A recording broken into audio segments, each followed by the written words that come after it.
ભિલોડામાં એક સગીરાને લગ્નની લાલચ આપીને વારંવાર દુષ્કર્મ કર્યું એવી ખબર સામે આવી રહેલી છે. ત્યારે દાળમાં કશુંક ને કશુંક કાળું છે.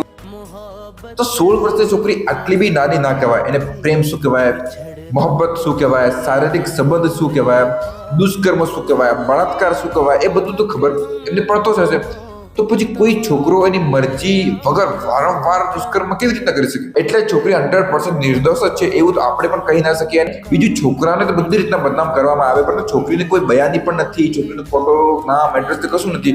તો છોકરાને એક તરફી બધું જ છોકરાના ઉપર જ બધું નાખી દેવામાં આવે. કાનૂન પણ પહેલા બનાવવામાં આવ્યા છે, એ ઓરતના પક્ષમાં જ બનાવવામાં આવે છે. એમાં કશું ખોટું નથી. છોકરાઓને રિક્વેસ્ટ કરવા માંગુ છું કે લગ્ન પહેલા કે છોકરી 18 વર્ષથી નાની હોય અને પ્રેમ સંબંધમાં આવવા માંગતી હોય, મરજીથી શારીરિક સંબંધ બાંધવામાં આવતી હોય, તેમ છતાં પણ આવી છોકરીના ચક્કરમાં પડતા નહીં. પરિવારથી કેસ કરવામાં આવશે ને, અને છોકરાની ગલતી બિલકુલ ના હોય, છોકરીની 100% ગલતી હશે, તેમ છતાં પણ ટોટલી જે કાનૂન છે, જે એક્ટ છે, એ છોકરીના ફેવરમાં જશે અને છોકરાને ગુનેગાર સાબિત કરવામાં આવશે અને છોકરાની પૂરી જિંદગી, પૂરું કેરિયર બરબાદ થઈ જશે. તો આ એક કડવી હકીકત છે. બાકી તમારી મરજી.